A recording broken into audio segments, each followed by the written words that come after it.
ഈ കേസ് ജയിക്കാതെ മാളുവിനെ അവർക്കൊപ്പം അയച്ചാ പിന്നെ എനിക്കൊരു ജീവിതം വേണ്ട ഇന്ദിര. അങ്ങനെയൊന്നും ചിന്തിക്കാതെ മഹി. നിയമവ്യവസ്ഥയുടെ അവസാന വാക്കൊന്നുമല്ല ഈ കോടതി. ഇവിടെ നമുക്ക് വിധി അനുകൂലമായില്ലെങ്കിൽ മേൽക്കോടതിയിൽ നമ്മൾ അപ്പീലിന് പോകും. ഇതൊന്നും മഹിക്ക് ഞാൻ പറഞ്ഞു തരേണ്ട കാര്യമില്ലല്ലോ. എന്നാലും മാളുവിനെ കാണാതെ എനിക്കോ മഹേട്ടനോ ജീവിക്കാൻ സാധിക്കില്ല. എങ്ങനെയെങ്കിലും ഞങ്ങളുടെ മാളുവിനെ ഞങ്ങൾക്ക് തിരികെ തരണം. ഞാൻ എൻ്റെ കഴിവിന്റെ പരമാവധി ശ്രമിക്കാം.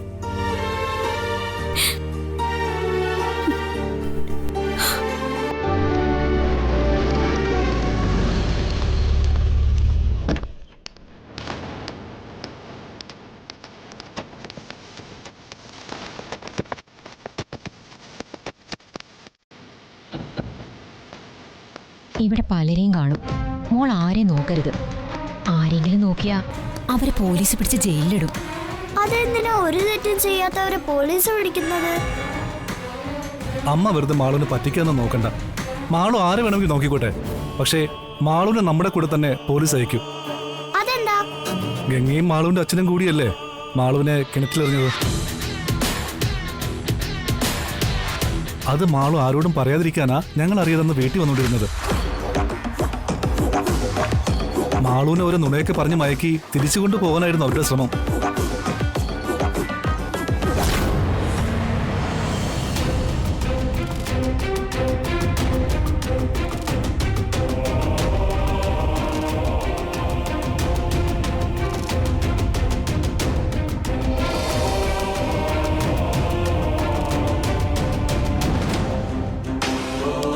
മോൾ അവിടെ ആരെയും നോക്കണ്ട കേട്ടോ. മോള് വാ.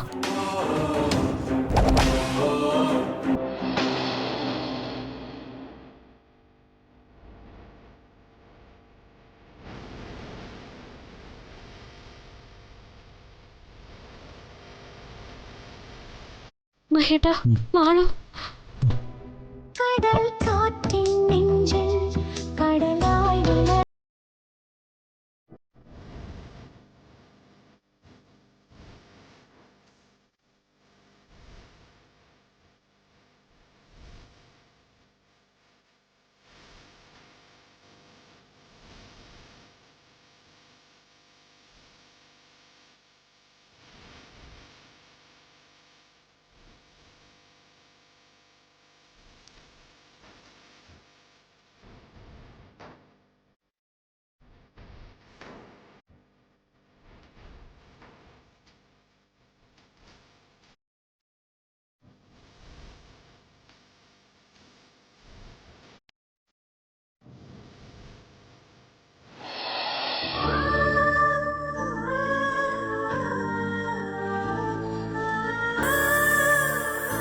മഹേട്ടാ, മാളു നമ്മളെ കാണാൻ പോലെ ഒരു സമ്മതിച്ചില്ലല്ലോ. കോടതി തുടങ്ങട്ടെ, ബാക്കി നമുക്ക് അവിടെ നോക്കാം.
CNB 36/24.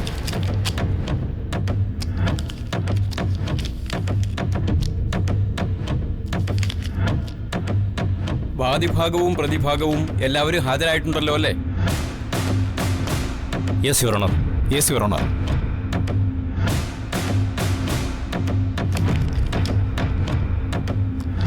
കുഞ്ഞിന്റെ കാര്യത്തിലാണ് പ്രശ്നമല്ലേ? അതെ യുവർ ഓണർ. പരാതിക്കാരിയായ ഗൗതമിയുടെ മകളുടെ മകളാണ് കുട്ടി. പരാതിക്കാരിയുടെ മകൾ കുറച്ചുനാൾ മുമ്പ് മരിച്ചുപോയി.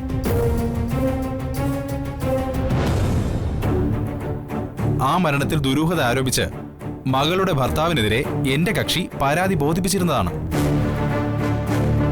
നിർഭാഗ്യവശാൽ വ്യക്തമായ തെളിവുകളുടെയും സാക്ഷിമൊഴികളുടെയും അഭാവത്തിൽ പ്രസ്തുത പ്രതി നിയമത്തിന്റെ ആനുകൂല്യം നേടി കുറ്റവിമുക്തനായി. Objection your owner. ബഹുമാനപ്പെട്ട കോടതി കുറ്റവിമുക്തനാക്കിയ ഒരാളെ വീണ്ടും പ്രതി എന്ന പേരിൽ പരാമർശിക്കുന്നത് കോടതി ലക്ഷ്യമായി കണക്കാക്കണമെന്ന് താഴ്മയായി അപേക്ഷിക്കുന്നു.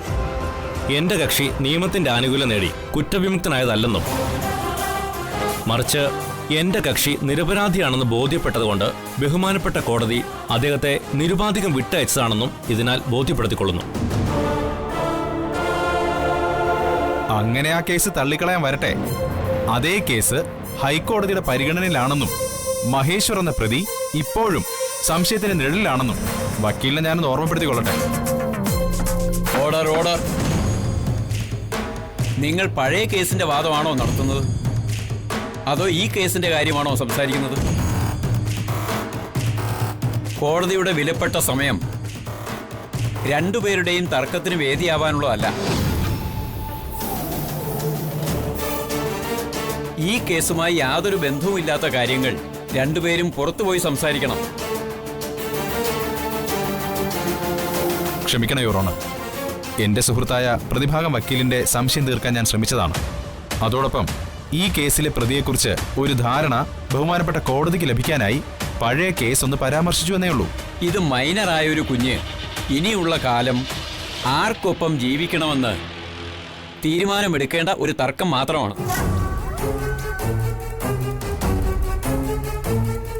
അതിനെ നിങ്ങൾ വലിയൊരു സംഭവത്തിലേക്ക് പറഞ്ഞെത്തിച്ച് ആ കുഞ്ഞിന്റെ മാനസികാവസ്ഥയിൽ വിഷമങ്ങൾ ഉണ്ടാക്കുന്ന കാലതാമസം സൃഷ്ടിക്കരുത്.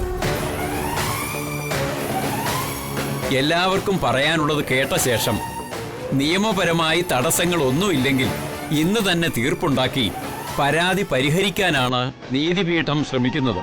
Sorry your honour. Your honour, കുട്ടിയെ വിട്ടുകിട്ടണമെന്നുള്ള മുത്തശ്ശിയായ ഗൗതമിയുടെ ആവശ്യം ന്യായമാണ്. അവരുടെ കൊച്ചുമകൾ തന്റെ മരിച്ചുപോയ മകളുടെ ഭർത്താവിന്റെ വീട്ടിൽ സുരക്ഷിതയല്ലെന്നും, അതായത് കുട്ടിയുടെ അച്ഛന്റെ വീട്ടിൽ സുരക്ഷിതയല്ലെന്നും, കുട്ടിയുടെ അച്ഛനും അയാളുടെ ഇപ്പോഴത്തെ ഭാര്യയും ചേർന്ന് കുഞ്ഞിനെ അപായപ്പെടുത്താൻ ശ്രമിച്ചു എന്നും പരാതിയിൽ ബോധിപ്പിച്ചിട്ടുണ്ട്. അതിന്റെ അടിസ്ഥാനത്തിലാണ് അവർ കുഞ്ഞിനെ ആവശ്യപ്പെടുന്നത്. Objection your honour. Objection over rule. അവർക്ക് പറയാനുള്ള കാര്യങ്ങൾ അവർ പറയട്ടെ. നിങ്ങൾക്ക് കാര്യങ്ങൾ ബോധിപ്പിക്കാൻ അവസരമുണ്ടല്ലോ. Yes your honour. കൂടുതൽ കാര്യങ്ങൾ കോടതിക്ക് ബോധ്യപ്പെടാൻ മഹേശ്വറിനെയും അദ്ദേഹത്തിന്റെ രണ്ടാം ഭാര്യയായ ഗംഗയെയും വിസ്തരിക്കാൻ ബഹുമാനപ്പെട്ട കോടതി അനുവദിക്കണമെന്ന് അപേക്ഷിക്കുന്നു. Permission granted.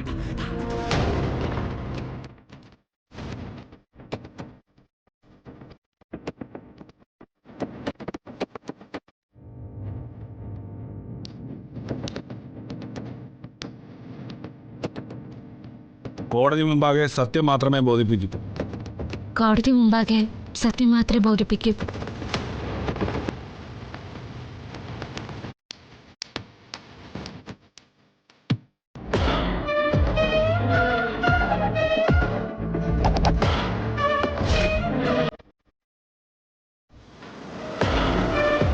ഗംഗ എന്നല്ലേ പേര്? അതെ. മഹേശ്വർ എന്ന മഹിയുടെ രണ്ടാം ഭാര്യയാണല്ലേ?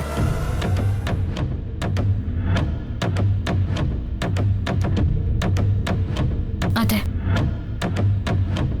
മഹേശ്വറിനെ എത്ര നാളായി ഗംഗയ്ക്ക് അറിയാം? എനിക്ക് കുട്ടിക്കാലം മുതലേ അറിയാം. നിങ്ങൾ വളർന്നത് മഹേശ്വറിന്റെ തറവാട്ടിലായിരുന്നല്ലേ? അതെ. Not the point your owner.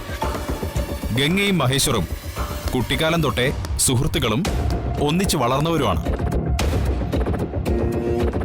ജീവിതത്തിന്റെ ഒരു ഘട്ടത്തിലെത്തിയപ്പോൾ മഹേശ്വർ തറവാട്ടിൽ നിന്ന് സിറ്റിയിലേക്ക് വരികയും തുടർന്നുള്ള ജീവിതം സിറ്റിയിൽ തന്നെ ആവുകയും ചെയ്തു. ആ ആ കാലഘട്ടത്തിലാണ് ഗൗരിയെ പരിചയപ്പെടുകയും അവരുമായി സ്നേഹത്തിലാവുകയും വിവാഹം കഴിക്കുകയും ചെയ്തത്.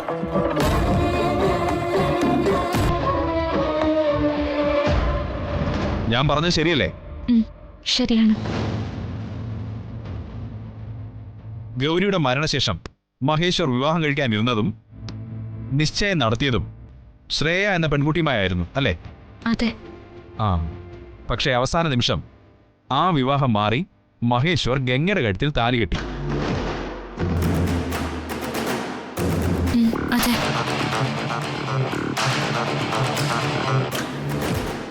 യുവർ ഓണർ, മാളവിക എന്ന കുഞ്ഞ് ഗംഗ എന്ന രണ്ടാനമ്മയുടെ കൂടെ വളരുന്നത് സുരക്ഷിതമല്ലെന്നും കുഞ്ഞിനെ മുത്തശ്ശിക്കും അമ്മാവനും വിട്ടു നൽകണമെന്നുമാണ് പരാതിക്കാരി ആവശ്യപ്പെട്ടിരിക്കുന്നത്. ഗംഗ എങ്ങനെയാണ് മഹേശ്വറിന്റെ ജീവിതത്തിലേക്ക് എത്തിയതെന്ന് കോടതിയെ ബോധിപ്പിക്കാനാണ് ഞാൻ ഇത്രയും കാര്യങ്ങൾ ചോദിച്ചത്. ഇനി മഹേശ്വറിനെ വിസ്തരിക്കാൻ അനുവദിക്കണമെന്ന് ഞാൻ ബഹുമാനപ്പെട്ട കോടതിയോട് താഴ്മ അപേക്ഷിക്കുകയാണ്. വക്കീലിന് എന്തെങ്കിലും ചോദിക്കാനുണ്ടോ? No your honour.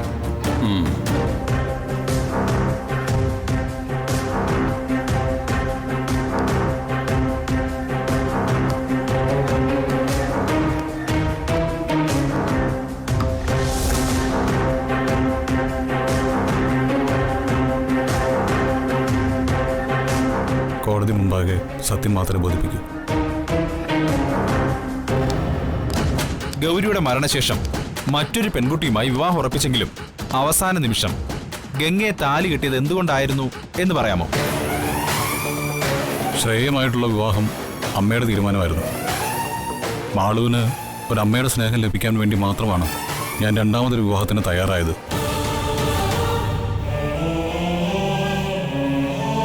പക്ഷേ മാളുവിന് ശ്രേയയെ അവളുടെ അമ്മയുടെ സ്ഥാനത്ത് കാണാനോ അംഗീകരിക്കാനോ സാധിച്ചിരുന്നില്ല.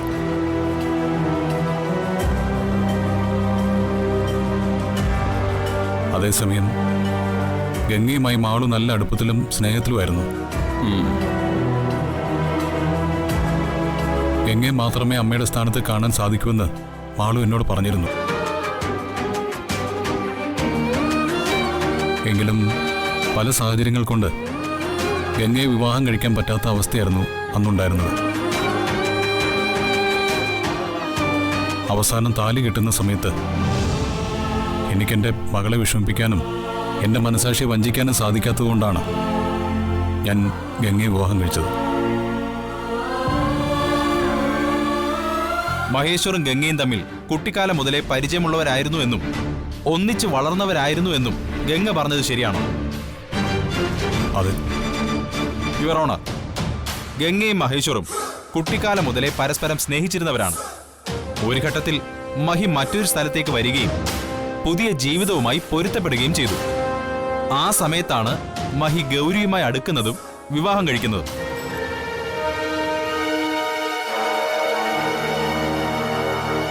ഗൗരിയുടെ മരണശേഷം മഹേശ്വറിന്റെ ജീവിതത്തിലേക്കുള്ള ഗംഗയുടെ നാടകീയമായ കടന്നുവരവ് സംശയാസ്പദമാണ്.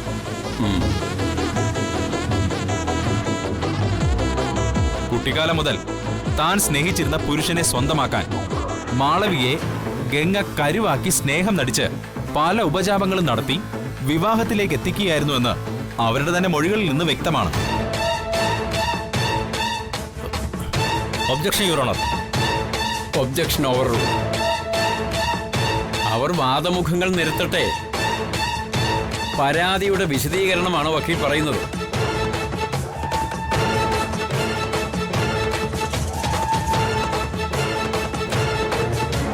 Thank you your honour. Ganga മഹിയുടെ ഭാര്യയായതോടെ അവരുടെ ലക്ഷ്യം സഫലമായി. അതിനവർ വഴിയായി ഉപയോഗിച്ച കുഞ്ഞ് ഇനി അവർക്കൊരു ശല്യമാണെന്ന് ബോധ്യപ്പെട്ടപ്പോൾ കുഞ്ഞിനെ ഇല്ലാതാക്കാനുള്ള തന്ത്രങ്ങൾ ആലോചിച്ചു. അതിന്റെ ഭാഗമായാണ് കുഞ്ഞിനെ കടത്തിയതും കിണറ്റിൽ ഉപേക്ഷിച്ചതും.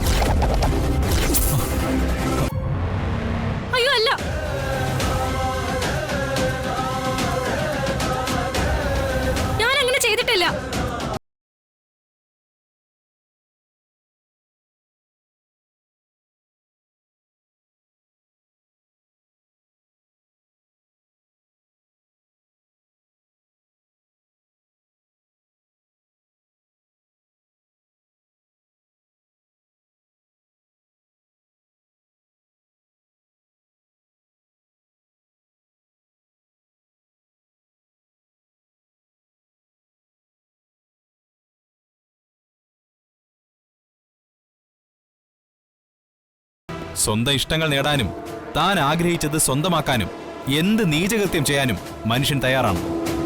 കാമുകനൊപ്പം ജീവിക്കാൻ സ്വന്തം കുഞ്ഞിനെ കല്ലിലടിച്ചു വന്ന അമ്മമാരുള്ള നാടാണിത്. അവരെ പോലുള്ളവർ അമ്മ എന്ന വാക്കിന് പോലും അർഹരല്ലെന്നാണ് ഞാൻ വിശ്വസിക്കുന്നത്.